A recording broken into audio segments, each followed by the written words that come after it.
حج پر جو جا رہے ہیں ان کو ایک نمازوں کے حوالے سے بطور خاص کہ 4 رکعت پڑھنی ہے، 2 رکعت انہوں نے پڑھنی ہے، کب یہ 4 رکعت پڑھ سکتے ہیں اور کب یہ 2 رکعتیں ان پر، یعنی قصر نماز کے حوالے سے، تو اس کا اصول کیا ہے؟ اس حوالے سے شریعت مطہرہ کا اصول بالکل واضح ہے کہ نماز جو قصر کی جاتی ہے اس میں کتنی مسافت ہو اور یہ سفر کتنے دنوں کا ہو۔ اب اس میں اصول یہ ہے کہ ہم یہ دیکھیں گے کہ جو شخص پاکستان سے جا رہا ہے وہ ظاہر سی بات ہے کہ عرب میں جائے گا، سعودی عرب جائے گا، مکہ مکرمہ جائے گا یا پھر مدینہ منورہ جائے گا، تو یہ ڈسٹینس تو وہی ہے کہ جو قصر نماز کے لیے شرعی مسافت کہلاتی ہے، یعنی 92 کلومیٹر یہ کم سے کم ہوتا ہے، اس سے زیادہ جتنا بھی ہو سکتا ہے۔ اب اس نے نماز دوران سفر تو قصر کرنی ہے، ٹھیک ہے۔ اب وہاں پر جب یہ پہنچے گا تو آیا کہ نماز قصر ہوگی یا پوری پڑھی جائے گی؟ اس میں اصول یہ ہے اگر جس مقام پر یہ پہنچ رہا ہے وہاں جاتے ہی اس کے 15 دن ہیں، ٹھیک ہے، تو یہ وہاں مقیم ہو جائے گا، اب نماز یہ پوری پڑھے گا۔ 15 دن رہنے کی اس کی 15 دن پورے یا اس سے زیادہ، ٹھیک ہے۔ فرض کر لیں مکہ پاک یہ جا رہا ہے، وہاں پر اس نے 15 دن پورے رہنا ہے، یا 16 17 18 یا 20 دن ہے، 15 یا اس سے زیادہ ہوں تو نماز یہ پوری پڑے گا 8 ذو الحجہ سے پہلے۔ اور اگر وہاں جب یہ جائے تو اس کے 15 دن سے کم بنتے ہیں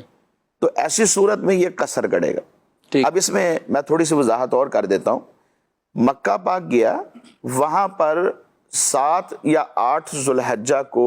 مینا چلے جاتے ہیں، ٹھیک ہے۔ عام طور پہ آج کل تو 7 ذو الحجہ کو چلے جاتے ہیں، ویسے 8 ذو الحجہ کو جانا یہ سنت ہے۔ صحیح، یہ 8 کو چلے جائیں یا 7 کو چلے جائیں، اگر اس کو پتا ہے کہ 7 کو میں نے مینا جانا ہے تو ایسی صورت کے اندر جو اس سے پہلے کے دن ہے وہ کاؤنٹ کریں گے، اگر وہ دن 15 یا اس سے زیادہ بنتے ہیں تو نماز پوری ہے، صحیح ہے۔ اگر وہ دن 15 دن سے کم بنتے ہیں تو پھر یہاں پر نماز قصر ہے۔ تو ایک تعداد ہوتی ہے کہ جن کو 20 دن مکہ مکرمہ میں مل جاتے ہیں اور پھر یہ حج سے پہلے ان کا شیڈول مدینہ منورہ کی حاضری ہوتی ہے، اور پھر حج سے یوں کہ مینا جانے سے 2-3 دن پہلے دوبارہ یہ واپسی آ جاتے ہیں، یعنی مکہ پاک جائیں گے تو 15 یا اس سے زیادہ دن ہو جائیں گے، اور وہاں پر یہ نماز پوری پڑھیں گے۔ پھر اس کے بعد اگر یہ مدینہ پاک چلے جاتے ہیں حج سے پہلے تو وہاں پر بھی زیادہ سے زیادہ 10 دن ہوں گے، 8 دن ہوں گے، 11 دن ہوں گے، 12 دن ہوں گے، یعنی 15 دن سے کم ہوں گے، تو مدینہ شریف کے اندر بھی یہ نماز جو ہے وہ قصر کریں گے کیونکہ 15 سے کم آ گیا۔ ٹھیک ہے۔ اب جب وہاں سے واپسی آئیں گے تو پھر اب لمٹ دیکھیں گے کہ کتنی ہے۔ صحیح، اب انہوں نے مکہ شریف پہلے آنا ہے اور پھر اس کے بعد مینا، عرفات اور مزدلفہ جانا ہے، صحیح، تو ان کے دن کم ہوتے ہیں۔ صحیح، اگر تو یہ کم بنے، 15 دن سے کم بنتے ہیں تو پھر وہاں پر نماز قصر ہوگی۔ قصر، یہ قصر کتنی، یعنی تمام میں نمازوں میں، یا جو 4 رکعت والی نماز ہوتی ہے اس میں 4 رکعت فرض کی جگہ 2 رکعت فرض پڑے جائیں گے، جو سنن ہے، نوافل ہیں یا وتر ہیں۔ اسی طرح نماز فجر میں 2 رکعتیں ہوتی ہیں، اور نماز مغرب میں 3 فرض ہیں، یہ رکعت پوری پڑی جائیں، یہ پورے پڑے، یعنی ظہر،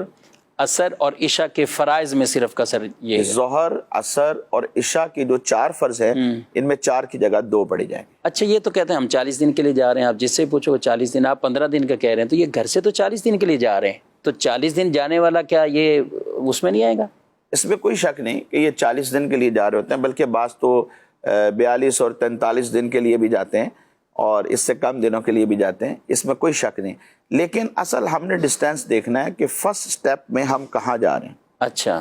اس کے اعتبار سے نہیں، اپنے شہر سے لے کر یا اپنے ملک سے لے کر، اصل تو قصر وہاں سے شروع ہو جائے گی جب اپنے شہر کی آپ حدود سے باہر ہو جائیں گے،